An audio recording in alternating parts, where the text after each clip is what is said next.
Good evening, नमस्कार। मैं doctor किरण गर्ग। मेरे यूट्यूब चैनल पे फिर से आपका स्वागत है। हम अब आगे करने जा रहे हैं हिंदी में नेक्स्ट टॉपिक। फर्स्ट यूनिट का नेक्स्ट टॉपिक है हमारा हिंदी की रूप रचना। तो हिंदी की रूप रचना में 3 चीजें आ जाती है, लिंग, वचन और कारक। तो हम पहले हम करेंगे लिंग, ठीक है। तो लिंग वैसे हम 3rd-4th क्लास में से पढ़ते आ रहे हैं लिंग, परंतु उस समय जो हम पढ़ते हैं वो हल्का फुल्का पढ़ते हैं, ज्यादा डीपली नहीं पढ़ते, शॉर्ट में, ठीक है। परंतु अब जो हम कर रहे हैं जैसे एचटेट, सीटेट, अदर कंपटीशन के एग्जाम में अगर यह टॉपिक आता है तो वो क्वेश्चन डीपली आएंगे। तो अब हम इसकी डीपली इसको टॉपिक को पढ़ना होगा। तो आज हम पढ़ेंगे पहले हम लिंग। तो लिंग का अर्थ क्या होता है? लिंग का अर्थ होता है चिन्ह, चिन्ह, ठीक है। और लिंग के 2 भेद हैं, ठीक है, पुल्लिंग और स्त्रीलिंग।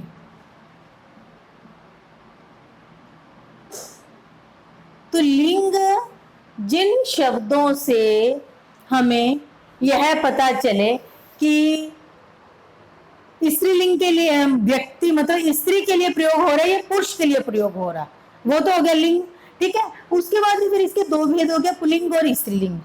जो शब्द हमें पुल्लिंग मतलब व्यक्ति पुरुष का बोध कराए, पुरुष जाति का बोध कराए, जो शब्द हमें, जो संज्ञा शब्द हमें पुरुष जाति का बोध कराए वह क्या है? पुल्लिंग।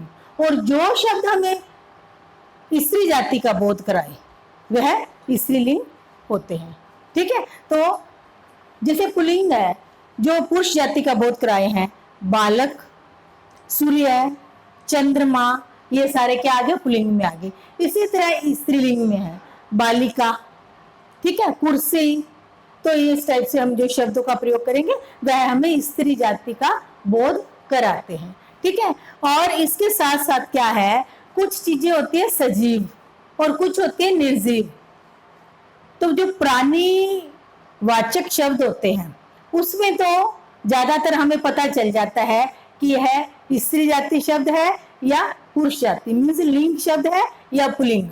परंतु जो निर्जीव वस्तुएं हैं उसके लिए हमें कहीं कहीं यह समस्या आती है कि हम कंफ्यूज हो जाते हैं, गलत कर देते हैं। जैसे डंडा शब्द है, यह पुल्लिंग है, ठीक है। इसी तरह किताब शब्द है, वह स्त्रीलिंग है और दोनों निर्जीव है। अब जो हम हिंदी भाषी व्यक्ति है वो तो इन चीजों का अंदाजा लगा लेते हैं क्योंकि वो भाषा में इन शब्दों का बार बार प्रयोग करते हैं, तो उनको अंदाजा हो जाता है। परंतु जिनकी मातृभाषा हिंदी नहीं है उनको बहुत समस्या आती है और वो उनमें बहुत गलतियां करते हैं, ठीक है। तो इसलिए हम इसके अब लिंग के बारे में, इसके जैसे लिंग के कुछ नियम है पुल्लिंग के, फिर स्त्रीलिंग के कुछ नियम है, उसके बारे में डिटेल अब हम पढ़ेंगे। पुल्लिंग के नियम, जैसे कुछ तत्सम संज्ञा शब्द जो अकारांत है, कुछ तत्सम संज्ञा शब्द जो अकारांत है वह पुल्लिंग है। जैसे जल, पवन, तन, वन, मन, धर्म आदि। इस टाइप के जो शब्द है वह अकारांत शब्द है जो पुल्लिंग का एहसास दिलाते हैं, ठीक है। नेक्स्ट आ गया हिंदी की आकारांत संज्ञाएं, वह थी अकारांत, यह है आकारांत संज्ञाएं जो हमें संज्ञाएं पुल्लिंग है, ठीक है। जैसे बुलावा, छलावा, लोहा, तांबा, छाता, बुढ़ापा, ये सारे शब्द पुल्लिंग है, आकारांत शब्द है। छलावा, लोहा, तांबा, आ की मात्र, ठीक है। नेक्स्ट आ गया जैसे तत्व, पन, ओटा, आव, क, इस टाइप के प्रत्यय जो संज्ञाएं हैं वह पुल्लिंग है।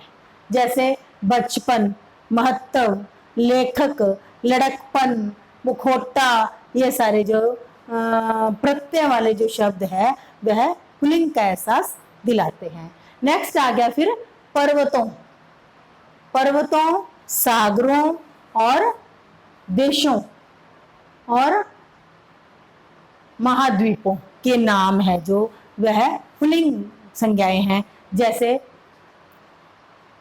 हिमालय, हिंद महासागर और भारत, चीन, ये सारे क्या है पुल्लिंग का एहसास दिलाते हैं हमें, ये पुल्लिंग संज्ञाएं हैं। ठीक है, नेक्स्ट आएगा फिर दिनों और महीनों के नाम, जैसे सोमवार है, मंगलवार है, वीरवार है, तो इसी तरह जनवरी, फरवरी है, चैत, वैसाख, जो देसी महीनों के नाम, वो सारे क्या है, ये सारे पुल्लिंग में आ जाते हैं। नेक्स्ट आ गया फिर वर्णमाला के अक्षर, जैसे स्वर में आ गया आ ई सारे, ये सारे क्या आ जाते हैं स्वर सारे, और इसी तरह व्यंजन है क ख ग घ म आदि, ये सारे क्या है पुल्लिंग में आ जाते हैं। परंतु इसमें कुछ अपवाद है, जैसे छोटी ई, बड़ी ई, री, यह इसमें पुल्लिंग में नहीं आते, स्त्रीलिंग का बोध कराते हैं। ठीक है, फिर आ गया ग्रहों के नाम, ग्रहों के नाम सूर्य, चंद्रमा, राहु, केतु, ये सारे पुल्लिंग में आ जाते हैं। ठीक है, नेक्स्ट आगे फिर धातुओं के नाम, सोना, चांदी, पीतल, तांबा, ये सारे किस में आ जाते हैं पुल्लिंग में। तो यह हमारे मेन पुल्लिंग के नियम है। अगर हम इनको थोड़ा सा अच्छे से पढ़ लें और लर्न करने की कोशिश करें तो हम मतलब इसमें गलती नहीं होगी।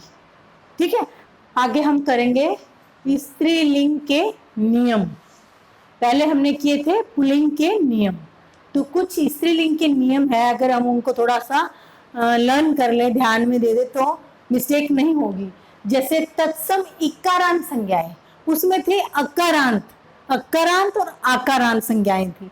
इसमें क्या तत्सम इकारांत संज्ञाएं हैं, जैसे यह जो तत्सम इकारांत संज्ञाएं हैं यह स्त्रीलिंग संज्ञाएं होती है, जैसे शक्ति, भक्ति, रीति, नीति, गीति, हानि, रात्रि, ये सारे जो शब्द आ जाते हैं इकारांत संज्ञाएं हैं, ये स्त्रीलिंग का बोध कराते हैं। नेक्स्ट आ गया फिर हिंदी की इकारांत, ये तो छोटी इकारांत।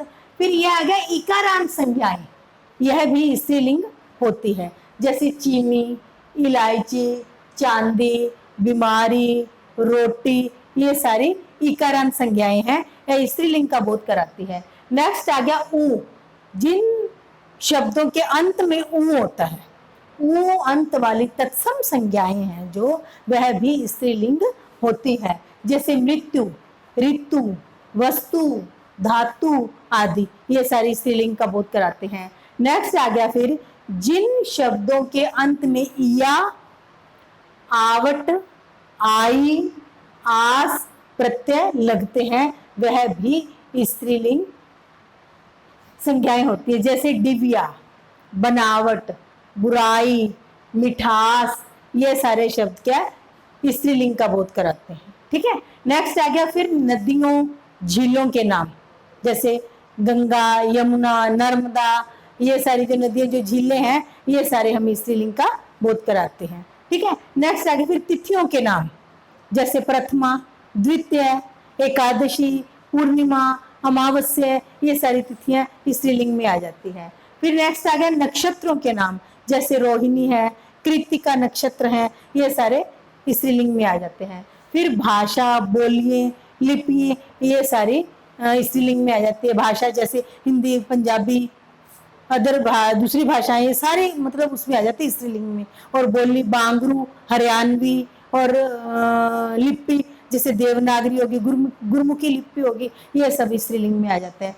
फिर है नेक्स्ट प्राणीवाचक शब्दों का, कुछ प्राणीवाचक शब्द ऐसे हैं जो हमें स्त्रीलिंग का बोध कराते हैं, जैसे सोत, संतान, सुहागन, सती, ये सारे ऐसे कुछ शब्द हैं जो हमें स्त्रीलिंग का बोध कराते हैं। तो इस तरह हमने पहले कुछ पुल्लिंग के कुछ नियम किए, ये है स्त्रीलिंग के नियम। अब हम करेंगे कुछ पुल्लिंग से स्त्रीलिंग बनाने के कुछ नियम हैं, अगर उनको भी हम ध्यान में रख लेंगे तो गलती होने के बहुत कम चांस हो जाएंगे। तो अब हम पुल्लिंग से स्त्रीलिंग बनाने के कुछ नियम करेंगे। शब्दों का लिंग परिवर्तन करके भी हम लिंग से पुल्लिंग से स्त्रीलिंग, स्त्रीलिंग से पुल्लिंग, इस तरह कुछ शब्दों में परिवर्तन करके पुल्लिंग से स्त्रीलिंग बना लेते हैं और स्त्रीलिंग से पुल्लिंग बना लेते हैं। जैसे अकारांत, आकारांत। पुल्लिंग शब्दों में ए या आ को ई करने से स्त्रीलिंग बन जाता है। किसमें? आकारांत और आकारांत। अकारांत और आकारांत पुल्लिंग शब्दों में अ या आ को ई करने से स्त्रीलिंग बन जाता है। जैसे देव, देवी, मामा, मामी, बकरा, बकरी।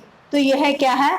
अ या आ अकरण शब्दों में ई लगा करने से स्त्रीलिंग बन जाता है। इसी तरह कुछ आकारांत पुल्लिंग के अंत में क्या आ को इया करके भी हम स्त्रीलिंग बना सकते हैं।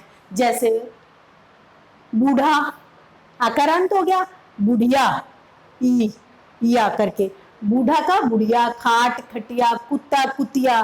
तो इस तरह आकारांत पुल्लिंग के अंत में आ को इया लगाकर हम स्त्रीलिंग बना देते हैं। ठीक है। नेक्स्ट आ गया शब्दों के अंतिम जो अक्षर है अ को आ करके भी स्त्रीलिंग बना देते हैं। कैसे? बाल, बाला, सुत, सुता, प्रिय, प्रिया। ठीक है। नेक्स्ट आ गया फिर व्यवसाय सूचक तथा अन्य शब्दों के अंत में इन करके भी हम स्त्रीलिंग बना देते हैं, स्त्रीलिंग बन जाता है। ठीक है। जैसे धोबी, धोबिन, दूल्हा, दुल्हन। तो इस तरह से अंतिम जो अक्षर है इन करके हम स्त्रीलिंग बना देते हैं। ठीक है। नेक्स्ट आ गया फिर आन। अंत वाले कुछ संज्ञा शब्दों के अंत में अति लगाकर, आन अंत जिन शब्दों में आन लगा हुआ है अंत में, और उसको आन की जगह अति लगाकर भी स्त्रीलिंग बन जाता है। जैसे श्रीमान, श्रीमती। ठीक है। भाग्यवान, भाग्यवती। नेक्स्ट आ गया फिर कुछ संज्ञा शब्दों के अंतिम जो स्वर को आनी, आनी या आनी करके भी हम स्त्रीलिंग बना लेते हैं। जैसे सेठ, सेठानी, नौकर, नौकरानी। ठीक है। फिर आ गया अक। अक जो शब्द के अंत में अक लगता है, अक शब्द अंत वाले शब्दों को इको करके भी स्त्रीलिंग बनाते हैं। जैसे लेखक, लेखिका, सेवक, सेविका।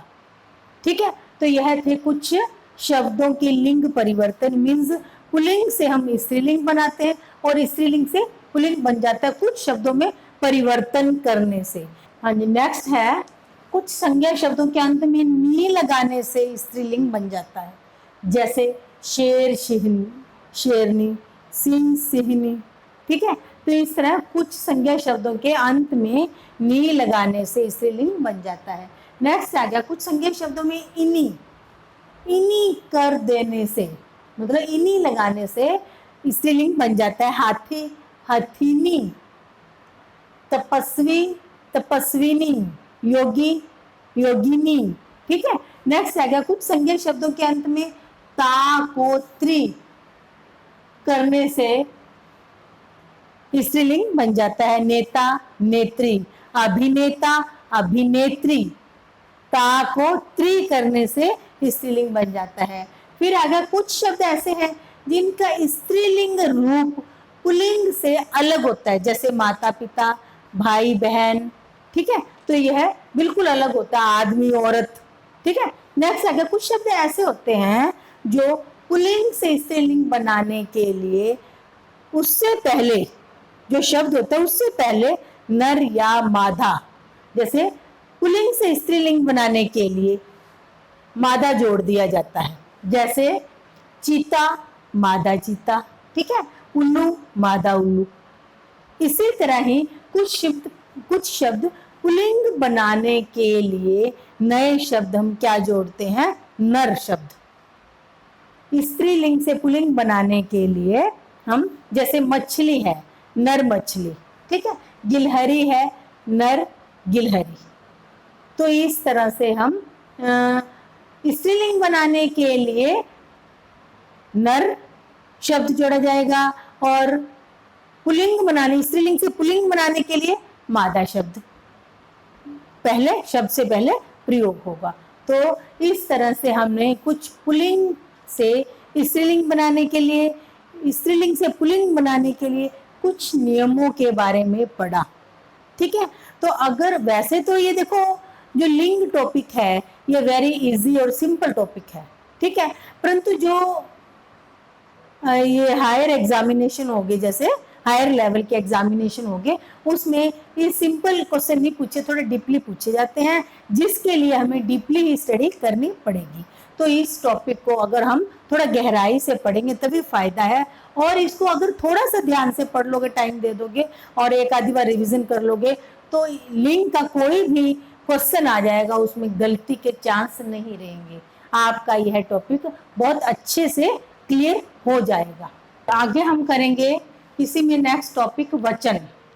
यह भी बड़ा सिंपल टॉपिक है जो छोटी क्लासेस से ही चला आ रहा है, परंतु आज हम थोड़ी सी इसकी डिटेल करेंगे। ठीक है, तो वचन क्या है? वचन है जिससे हमें किसी संख्या के एक या एक से अधिक होने का बोध कराता है। वचन जिन शब्द से एक या एक से अधिक होने का हमें पता चलता है वह है वचन। तो वचन दो तरह के होते हैं, एक वचन और बहुवचन।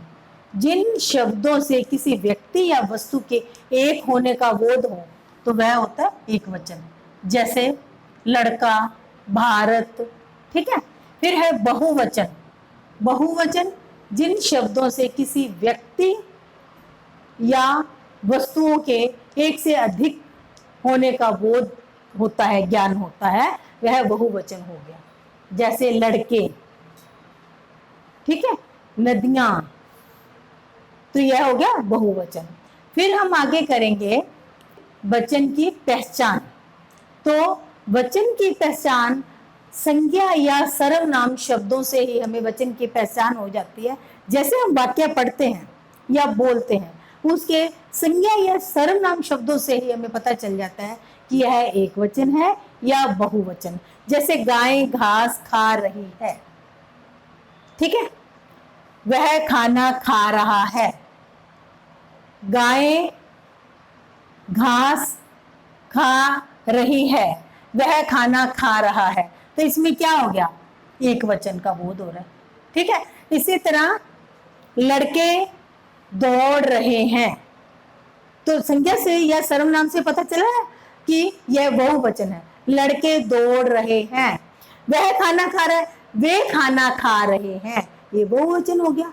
परंतु कुछ जगह अगर हमें संज्ञा या सर्वनाम से एक वचन या बहुवचन का बोध नहीं होता तो हम क्रिया से भी इसका पता लगा सकते हैं। कुछ जैसे संज्ञा सर्वनाम से वचन की पहचान न हो तो हम क्रिया से वचन का ज्ञान प्राप्त कर सकते हैं, या वचन से हमें यह पता चल जाता है कि यह वचन है बहुवचन। जैसे क्रिया से बालक गीत गा रहा है, इसका मतलब एक बालक है। ठीक है, बालक गीत गा रहे हैं, क्रिया से बहुवचन का बोध हो गया।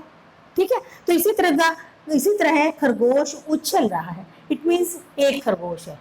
खरगोश उछल रहे हैं, इसका मतलब क्या हुआ? बहुवचन।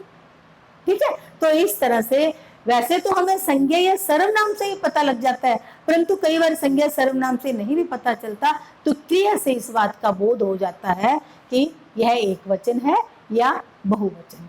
एक वचन के स्थान पर बहुवचन का प्रयोग, एक वचन होता है परंतु हम बहुवचन का प्रयोग करते हैं, तो इसके कुछ नियम है। जैसे किसी व्यक्ति के प्रति हम जब सम्मान या आदर प्रकट करते हैं तो उसको बहुवचन में प्रयोग करते हैं। जैसे प्रधानमंत्री आज हरियाणा पधारेंगे, या मुख्यमंत्री आज भाषण देंगे। किसी आदरणीय व्यक्ति के लिए सम्मान प्रकट करने के लिए हमें एक व्यक्ति के लिए हम बहुवचन का प्रयोग करते हैं। ठीक है, नेक्स्ट आ गया, कुछ लोग अपना बड़प्पन दिखाने के लिए बहुवचन का प्रयोग करते हैं। जैसे हमने यह कार्य किया, हमने कल लंगर लगाया, हमने यह सेवा की। चाहे वो एक व्यक्ति है, अपना बड़प्पन अच्छाई दिखाने के लिए वह बहुवचन का प्रयोग करता है। ठीक है, फिर बहुवचन के स्थान पर एक वचन का प्रयोग। कुछ शब्द ऐसे होते हैं जहां पर, कुछ वाक्य ऐसे होते हैं जहां पर बहुवचन के स्थान बहुवचन होता है, परंतु हम एक वचन का प्रयोग करते हैं। समूह होता है बट हम एक व्यक्ति का बोध कराते हैं, मीन्स एक वचन का बोध कराते हैं। जैसे कुछ जातिवाचक शब्दों का प्रयोग एक वचन में होता है, जैसे आज का छात्र बहुत जागरूक है। आज का छात्र, छात्र है, एक छात्र के लिए बात नहीं हो रही, आज का छात्र, सभी छात्र के लिए बात हो रही है। और हम क्या कह रहे हैं, आज का छात्र बहुत जागरूक है।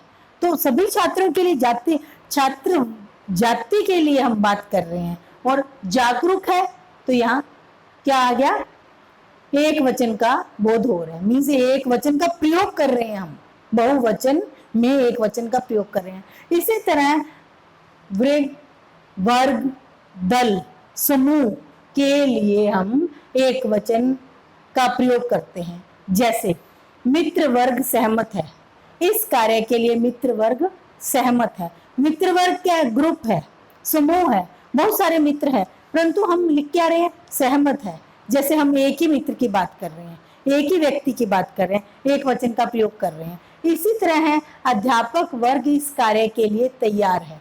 अध्यापक वर्ग पूरा वर्ग है, समूह है, तैयार है इस कार्य के लिए, तो एक वचन का हम प्रयोग कर रहे हैं। ठीक है, कुछ शब्द ऐसे होते हैं जहाँ एक वचन होता है परंतु हम बहुवचन का प्रयोग करते हैं। कुछ शब्द ऐसे होते हैं जो बहुवचन होते हैं परंतु उसके लिए हम एक वचन का प्रयोग करते हैं। अब कुछ बहुवचन के कुछ और नियम के बारे में हम पढ़ेंगे। एक वचन से बहुवचन बनाने के नियम, तो इसमें क्या है, जैसे जिन शब्दों के लास्ट में, अंत में अ लगता है, अंत वाले शब्दों में अ के स्थान पर ए लगा कर हम बहुवचन बना सकते हैं। जैसे पुस्तक, पुस्तकें, बात, बातें, सड़क, सड़कें। ठीक है, वेरी सिंपल। नेक्स्ट आ गया आ। जिन शब्दों के अंत में आकारांत लगता है वाले पुल्लिंग शब्दों में आ को ए करके हम क्या कर सकते हैं, बहुवचन बना सकते हैं। जैसे चिमटा, चिमटे, कपड़ा, कपड़े, कुत्ता, कुत्ते। ठीक है, नेक्स्ट आ गया फिर आ अंत वाले स्त्रीलिंग शब्दों के आगे ए लगाकर हम क्या बहुवचन बना सकते हैं। जैसे महिला, महिलाएं, कथा, कथाएं। ठीक है, नेक्स्ट आ गया फिर स्त्रीलिंग शब्दों के अंत में ई को इया करके बहुवचन बना सकते हैं। जैसे पूरी, पूरियां, सखी, सखियां। ठीक है, नेक्स्ट आ गया फिर या अंत वाले स्त्रीलिंग शब्दों को या का या अंत कर देने से बहुवचन बनाते हैं। जैसे चिड़िया, चिड़िया। ठीक है, नेक्स्ट आ गया फिर कुछ शब्दों के अंत में गण, वृंद, जन, वर्ग, दल आदि लगाकर भी हम बहुवचन बनाते हैं। जैसे शिक्षक से शिक्षक गण, गुरु से गुरुजन, लेखक गण।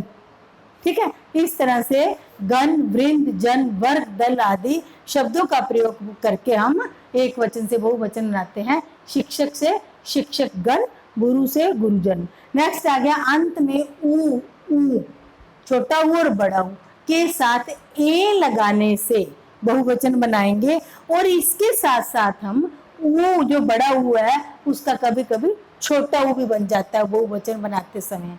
जैसे धातु, छोटा ऊ लगा हुआ है, धातु है इसमें, तो ठीक है। फिर इसमें क्या है, जैसे बड़ा ऊ लगा हुआ है, वधु, वधुएं, तो इसमें छोटा ऊ हो गया। और ऊ के साथ पर ए लगाने से बहुवचन बन गया। और कहीं कहीं जैसे बड़े ऊ का छोटा ऊ बन जाता है, बड़ा ऊ का छोटा ऊ, बहु, बहुएं।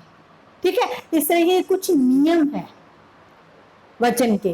नेक्स्ट आएगा कुछ सर्वनाम शब्दों में बहुवचन रूप ऐसे भी होता है, जैसे वह का बहुवचन वे, हम, मैं, हम, तुम, तुम्हारा। इस तरह से यह, ये, उस, उन, मैं, हम, तू, तुम और तेरा, तुम्हारा। तो इस तरह सर्वनाम शब्दों में कुछ में चेंज करके हम बहुवचन बनाते हैं। ठीक है, तो इस तरह यह वचन के कुछ नियम है, बहुवचन बनाने के, एक वचन से बहुवचन बनाने के नियम है। इनको थोड़ा सा ध्यान से पढ़ो, लर्न करने की कोशिश करो, और इसके साथ साथ कुछ प्रैक्टिस की भी जरूरत है। इसके पीछे कुछ प्रैक्टिस एक्सरसाइज भी होती है अभ्यास के लिए, आप उसको करो। और जो पिछले एग्जाम हुए हैं उनमें कहीं इस टाइप की चीजें आती है, तो उनको सारों को जिस पेपर में ये सब उसकी प्रैक्टिस करो, तो उतना ही ज़्यादा हमारी ये टॉपिक क्लियर होंगे जितने हम प्रैक्टिस करेंगे। ये जो लिंग वचन है वेरी इजी टॉपिक है, परंतु फिर भी इसमें इतना आसान अगर आ भी गया लिंग और वचन से संबंधित क्वेश्चन, तो वो इतना इजी नहीं आएगा, थोड़ा कंफ्यूज वाला और डीपली आएगा। तो अगर हम इन नियमों को थोड़ा सा ध्यान से पढ़ लेंगे, समझ के कर लेंगे, और इसके साथ साथ प्रैक्टिस करेंगे, तो इनसे संबंधित जो क्वेश्चन आएंगे पेपर में उसमें गलत के कोई चांस नहीं रहेंगे। तो बच्चों इनको अच्छे से पढ़ो, लिंग को, वचन को। तो आज आपका ये टॉपिक क्लियर हो जाएगा, और कल हम करेंगे फिर कारक। ठीक है, थैंक यू।